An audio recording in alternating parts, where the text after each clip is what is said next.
Martel here from the OEI. Just wanted to talk about an internal rotation stretch for throwers. And I recently had a patient that I was working with their son, and when I showed them what I wanted them to do, they actually referenced something that they had found on the internet that said that you shouldn't do this.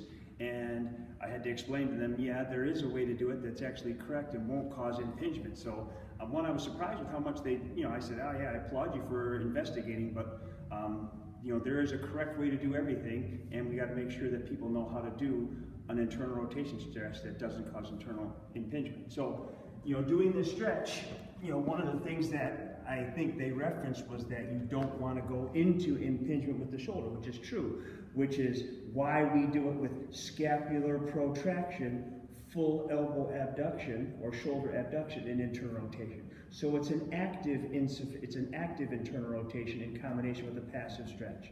So in this position, you go just into the scapular plane, you fully protract, pin the scapula, and then actively internally rotate while you're completely trying to push your elbow into abduction, or you're pushing your elbow away into protraction and shoulder abduction. So I'll grab the ulnar styloid, I'll push into protraction, I'll avoid internal impingement while keeping the scapula pinned, and then I actively internally rotate. So I'll have them support their head, push the shoulder, protract, internally rotate actively, and have them hold that. So you're creating an active contraction into internal rotation and avoiding the impingement by keeping yourself away from pinning it, which is how it's often taught when you roll onto the shoulder. So there is a way to do it where it's internally rotated. You're getting internal rotation and turning the posterior shoulder off.